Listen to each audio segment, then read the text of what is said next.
Tough finish for us. You don't see many teams get much better when they go to their bench, and I thought Clippers did a great job of using Harrell and using Lou Williams and Mike Scott. All three of those guys came in and really changed the game, changed the complex of the game. They were hard to match up.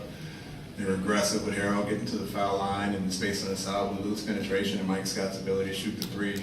But I thought our guys came out and they fought hard.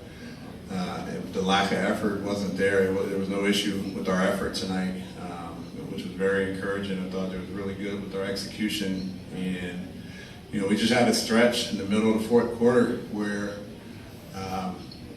we're still learning how to finish. We know we can win games. We know we can compete. We're learning how to finish, and that was an example of us in that process right now.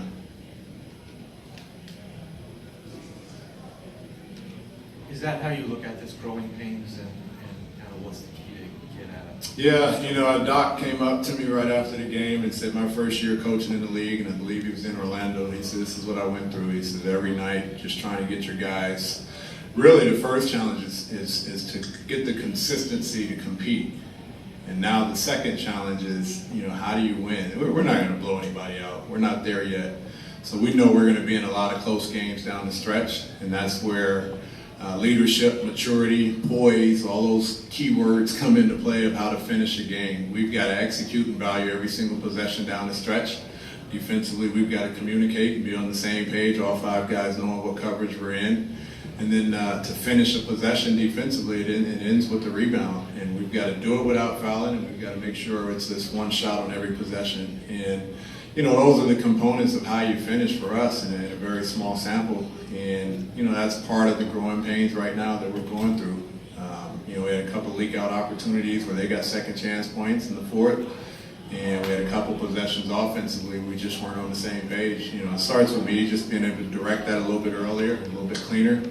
And then we've got to get on the same page so we can execute that offensively.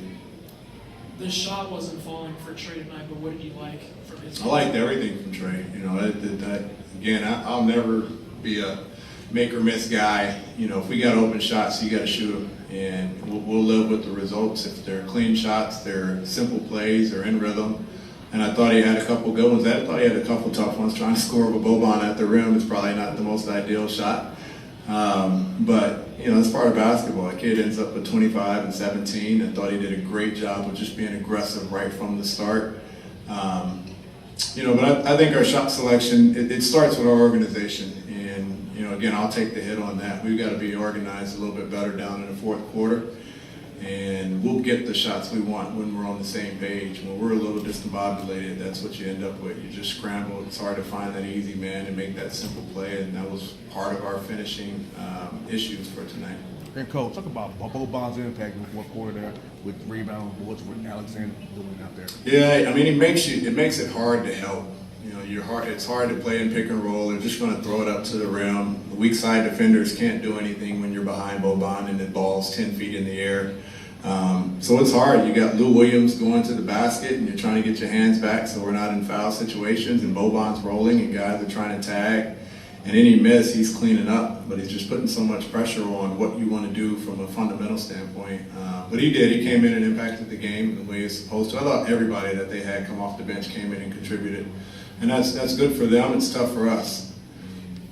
Coach, speaking of bench, you talked about John Collins playing 18 and 20 at the most. You went 30 seconds over. What did you see from him today? John's always going to be the guy that kind of ignites what we do offensively. He puts so much pressure at the rim.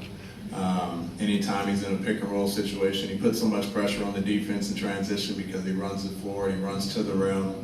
And so, just having him out there, you gotta scheme for him. You gotta scheme for his presence when he's in pick and rolls. We know a lot of teams like to blitz Trey and hedge and keep him up the floor, but he's gonna put so much pressure slipping out of there and getting to the rim that something's gonna be open. And so, the simple play mentality that we have is when we see that, we got someone at the rim and we got two defenders high on Trey, we got to get off the basketball and make plays. And I thought Trey was able to do that tonight, and that's why he ended up with 17 assists. But you reward the other guys, the spacing and the rolling, the different fundamentals that they contribute to Trey's assists, not just the pass.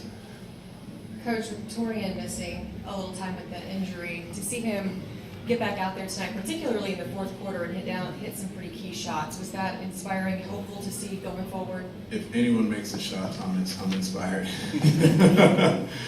I think we're starting to get healthy. As you can see, I end up playing probably 13 or 14 guys, which is not normal, which is not something you want to live doing, but because we've got restrictions, John was in 4-minute stints. I got Justin just a taste tonight to have Dwayne back. We're trying to find a rotation now. That'll be this entire week, just trying to find a rotation and see if we can stick to it and get guys playing comfortably with each other. But Torian, first game back, and to see him make some shots for us that we needed down the stretch, that's his role. He's a catch and shoot guy, shooting over 36% from three. We've got to be able to put him in a position where he can get some uncontested and rhythm shots. Trey had 22 shots. It was only 5 threes. Was the drives just what they were? Yeah, when you get in that paint, you're going to collapse the defense. And, his scoring was because he was able to get in the paint and they weren't willing to come in and help. And they did start helping. That's when he made a lot of his reads, drop off, kick outs. He hits Alex late for a 3 in the corner. But anyone, if we can get the basketball into the paint, whether it's John rolling, Dwayne rolling, Dre or Torian or Trey getting into the paint, that's what we're looking for. That's how we're going to generate our threes, but we love the rim as well. We're really looking to get to the rim with our lobs and our downhill attacks. But he started the game right with a layup and right with a drop off, and that set the tone for us all night. Clippers took 47 free throws in the game. Is that just them being aggressive, or is that something that you just want to prevent moving forward? Yeah, we talked about it, and I think they might be the #1 free throw shooting team in the league. They're about 84%. Lou and Harris don't miss. Gallo, obviously he didn't play tonight, but those guys are, efficient when they get there. So, point of emphasis was defend without fouling.